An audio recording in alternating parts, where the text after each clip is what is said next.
La Sociedad Española de Radiodifusión presenta... Ser... ¡Viva la radio! Podcast.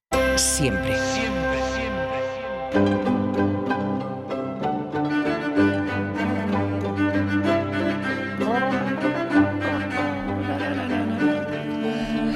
Hola Nieves, buenas tardes. Buenas tardes, ¿Qué tal? Carlas, ¿Qué tal? Muy bien. A ver, hoy nuestro paseo diario por la historia va a conectarnos con uno de los instrumentos más crueles, pero seguramente más eficaces también, que se han inventado para matar a alguien. Hombre, digo cruel porque matar a alguien es una crueldad, ¿no? Pero también eficaz porque fallar, la verdad es que no fallaba casi nada. Hoy hablamos de la guillotina, pero sobre todo de su víctima más ilustre o más conocida, que fue María Antonieta. Pobreta. Sí, pobretica. ¿En qué lío se metieron estos súbdicos, la verdad? Sí. Porque después los reyes no están preparados para la vida en general. No están preparados porque no saben, lógicamente. Nacen entre algodones y ya está. Todo lo tienen hecho, todo lo tienen solucionado, siempre están rodeados de pelotas cortesanos que les dan la razón, no les dicen a las claras, verá majestad, así no, que la va a cagar, no lo hagas así. Así que cuando los reyes y las reinas se ven obligados a tomar decisiones, pues efectivamente suelen cagarla.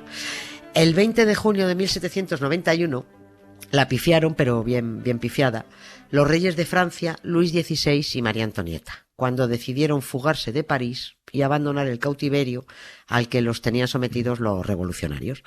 Pero la fuga la organizaron ellos. Y claro, los reyes no saben fugarse discretamente. ¿Qué es lo que requiere una fuga? Pues si sí, tú te tienes que fugar, discreción, por favor. Pero tú le pides discreción a un rey y te dice, ¿discreción?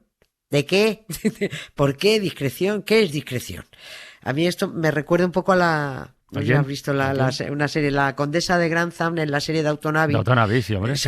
Bueno, pues sí, me encanta. Es cuando una de las nietas le dice a la Condesa de Grantham, que es Violet, creo que se llamaba, sí. Le dice, abuela Violet, este fin de semana haremos una comida campestre. Y dice la abuela, ¿qué es fin de semana?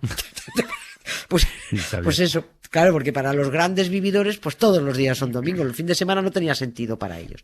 Bueno, pues tampoco para los reyes tiene sentido la discreción. Y María Antonieta, a la hora de fugarse, su lema era antes muerta que sencilla. Y otra cosa importante cuando te fugas es no dejar una nota diciendo que te estás fugando, por favor. Y eso es lo que hizo Luis XVI, dejar no una nota, sino todo un documento explicando las razones de su huida. Así que hoy hablamos de la famosa fuga de Varens, que en realidad debería llamarse la fuga de París y la pillada en Varens.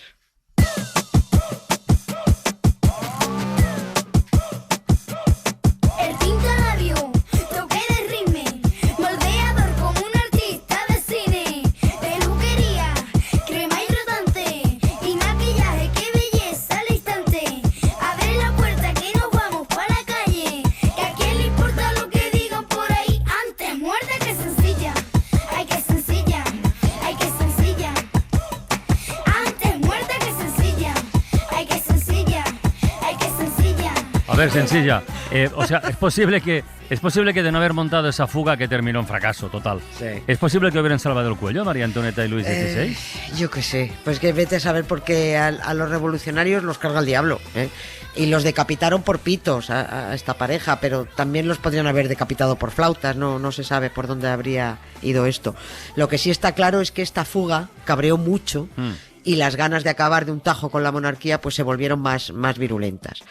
Vamos a ver por qué deciden fugarse, y esto tiene que ver con eso de no estar preparado para la vida real. Para la real vida sí, pero no para la vida real. Y el no saber, que no supieron calcular los riesgos. Ya sabemos todo que la toma de la Bastilla fue a mediados de julio de 1789. Uh-huh. El follón fue en París, pero ellos estaban en Versalles y en Versalles seguían como si eso no fuera con ellos. O sea, ellos continuaban con sus bailes, con sus pelucas empolvadas, jugando a los pastorcillos. No entendían tanta queja, el hambre, la miseria. Por favor, pues que hubieran nacido ricos, estos también. No. Por eso, 3 meses después, a principios de octubre, una muchedumbre muy cabreada, encabezada sobre todo por 5.000 mujeres, asaltaron Versalles. Sí. Aquello debió ser para verlo, porque bueno, fueron horas de caminata desde París, diluviaba, todos llegaron embarrados, con cuchillos y palos, con los delantales, las mujeres los delantales en la cabeza, dando voces, agitando trozos de pan mohoso, como símbolo de su protesta. De este trance salieron los reyes, bueno, pues ahí como pudieron, pero aquel día fue la última vez que vieron Versalles. ¿Y a dónde se fueron los reyes? Bueno, ¿a dónde se los llevaron? Sí, se los llevaron. Se organizó una caravana que iba encabezada además por 2 cabezas clavadas en unas picas que no se sabe de quiénes eran. Y los reyes, custodiados por sus guardias, la mayor parte de los guardias iban heridos de la bronca de toda la noche anterior, pues todos se enfilaron caminito de París. Los reyes, sus hijos y sus servicios se instalaron allí en el frío, húmedo y destartalado Palacio de las Tullerías, que era un palacio, pero claro, no era Versalles. Y lo peor, estaban en el centro de París, obligados a vivir con su pueblo, en mitad de la miseria de su pueblo y en medio de la revolución. Acostumbrados como estaban a la libertad de entrar, salir, de moverse entre fuentes y frondosos jardines, pues de repente se vieron ahí encajados en el follón de la ciudad, protegidos, bueno, más que protegidos, vigilados por la Guardia Nacional, y acabaron muy hartísimos. Así que 6 meses después de estar ahí en las Tullerías, cuando llegó la Semana Santa, la familia real, ellos tan campante, ella, dijo: nos vamos a celebrar el Domingo de Ramos a nuestra casita de campo de Saint-Cloud, que París está imposible. Pero claro, es que como estaban fuera de toda realidad, pues los parisinos no les dejaron. Claro, los frenaron a salir. ¿Dónde creéis que vais? A ver, si nosotros no tenemos vacaciones de Semana Santa, vosotros tampoco. Andad para adentro. Anda, listos. Luis XVI se mostró públicamente muy ofendido por aquello, dijo que se sentía prisionero. Hombre, pues y sí. Claro, sí, sé que lo estaban. Y animado por su esposa, se decidió que había que organizar una fuga.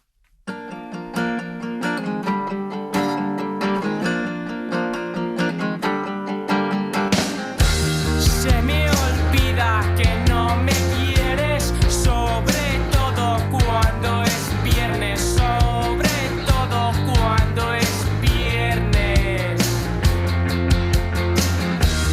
No respondas mis mensajes, no merezco tu atención, no merezco tu atención. Hablando de atención, lo raro, lo extraño con lo que cuentas es que no hubieran escapado antes, ¿no? Cuando pudieron, que pudieron. Cuando empezó la revolución y las cosas se pusieron muy serias en París. Pero claro, si no estaban ni se enteraban de lo que pasaba en París, pues mal vamos, ¿no? Claro, es que estaban en su mundo. Muchos nobles escaparon tras los incidentes de la Bastilla. 2 hermanos del rey llevaban meses fuera de Francia. Varios, además, aconsejaron a los reyes que huyeran hasta ver por dónde salía eso que tenía tan mala pinta. Pero bueno, es que les resultaba inconcebible que los súbditos se revolucionaran contra los reyes, como dicen ahora. Sí. ¿Cómo podía ser eso? Y seguro que además todas las coronas europeas los defenderían, todo volvería a su cauce, todo acabaría pasando, todo aquello sería un mal sueño. Los reyes, eran intocables, eran inviolables, eran inmunes, hasta que se percataron de que no, que se acabó. Efectivamente había que huir, pero ahora era muchísimo más difícil, estaban mucho más vigilados. Y así llegamos a la noche del 20 de junio de 1791. El objetivo de la fuga era pegarse un palizón de 20 horas de carretera a toda leche, parando lo menos posible, pasar a Bélgica, que por aquel entonces Bélgica estaba bajo la órbita de Austria, que era la patria de María Antonieta. Entonces dijo, aquí estamos protegidos. Y querían pasar por la frontera de Montmédy y conseguir ayuda de las coronas extranjeras, pues para recuperar el poder y aplastar la revolución. Que ya es mucha ambición, pero bueno. Oye, ¿y la fuga cómo la organizaron? A ver, pues disimulando como pudieron. Siguieron la rutina habitual tras la cena, departieron con los cortesanos hasta las 11:30 de la noche, dieron instrucciones a la servidumbre para el día siguiente, todo muy normal, se retiraron a sus aposentos, se metieron en la cama, esperaron a que se relajara la vigilancia y ahí ya pusieron en marcha el plan. Se vistieron todos de plebeyos, María Antonieta con un sobrio traje gris y un velo en la cara, se reunieron todos en el sitio convenido. Luis XVI eran su mujer, sus 2 hijos, el aristócrata sueco que les ayudó a preparar la fuga y les iba a acompañar hasta la mitad de camino, y también iba la institutriz de los príncipes, iban 2 camareras, el peluquero Y otros 2 o 3 ayudantes más. De verdad. Es El que... peluquero, claro. Que toda esta muchedumbre... que Antes eran unos muertos que sencillos, efectivamente. Sí, claro, es así. Coño, echa a correr y lárgate cuanto antes. Esto llevó, además, todo esto, salieron con 2 horas de retraso, que también esto fue una mala noticia. Pero claro, unos 12 o 13 que iban en total, iban cómodamente instalados en un carruaje enorme, nuevo y lujoso. O sea, todo para no llamar la atención. Ahora suma los baúles, que eran unos cuantos, ahí con ropa, con vajilla, llevaban cristalería, zapatos, chorraditas varias, pelucas, vino, iban baúles ¿también? con vino, sí, no sin mi Borgoña, eso por supuesto, sí. Con todo y con eso, como abandonaron el Palacio de las Tullerías a las 2 de la mañana, ya digo, con 2 horas de retraso, y pese a la falta de discreción, bueno, pues pudieron salir de París sin que nadie los parara. Pero entonces, ¿cuándo descubrieron la fuga? ¿A la mañana siguiente? Sí. ¿Cuando les llevaron el desayuno o cuándo fue? Uy, ¿dónde están sus majestades? Va a tomarse la tostada. Pues más o menos, a las 8 de la mañana. Al principio creyeron, no que se hubieran fugado porque los consideraban demasiado torpes para eso, sino que se los habían llevado los contrarrevolucionarios, que los habían rescatado de la prisión de las Tullerías. Pero en cuanto encontraron la notita del rey diciendo eso de nos hemos fugado por esto y por esto, dijeron, no, que se han pirado. Se ordenó el cierre de fronteras de inmediato y la detención de cualquier persona que intentara abandonar Francia. A los fugados aún no les había dado tiempo a cruzar a Bélgica. Por supuesto, todos iban con identidades falsas. La institutriz de Luis y María Antonieta iban de criados. Y la institutriz de los niños se hizo pasar por una aristócrata rusa llamada baronesa de Korff. Pondría acento, digo yo. Soy una baronesa rusa. No.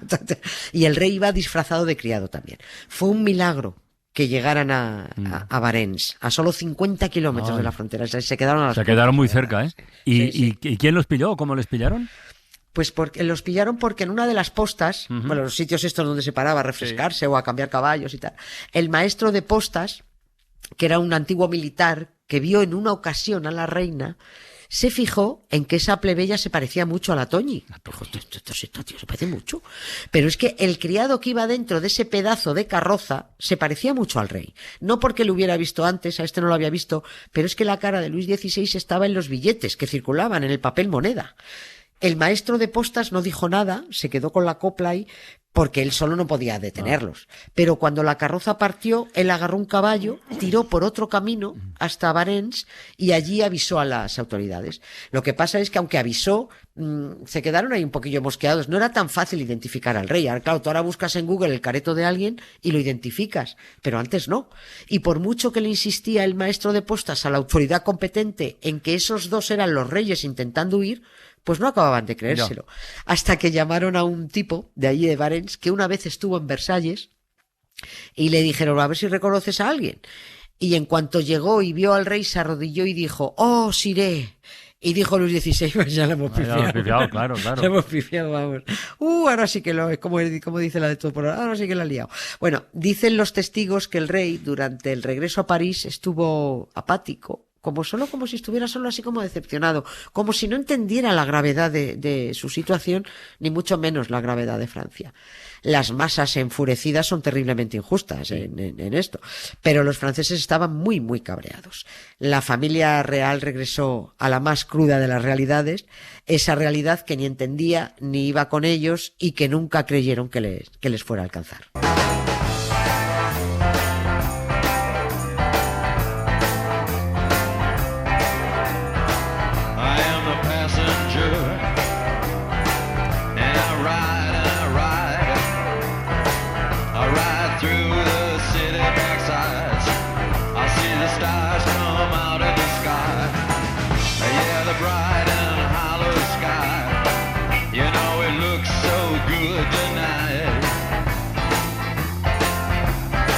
Y colorín colorado, estos reyes se han acabado, ¿eh? Así, hasta aquí hemos llegado en la semana. Así terminó la historia. Sí, que mañana hay fútbol, ya te dije. Sí. Así que nada, hasta el lunes. Hasta el lunes. Venga, Nieves, un beso, a cuidarse mucho, adiós. Gracias, Carla, chao.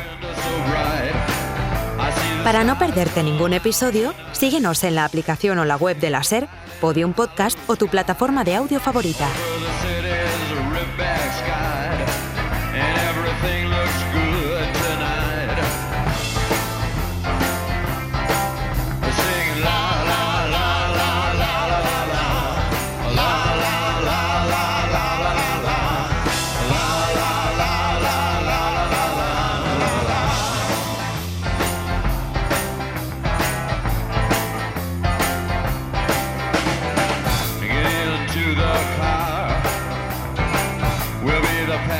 passenger.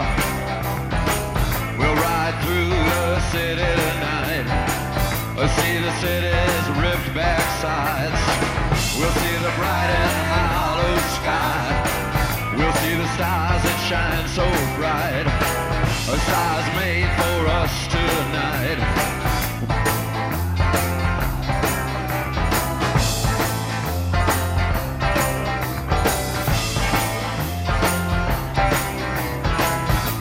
The passenger, how it rides. Oh, the passenger, he rides and he rides.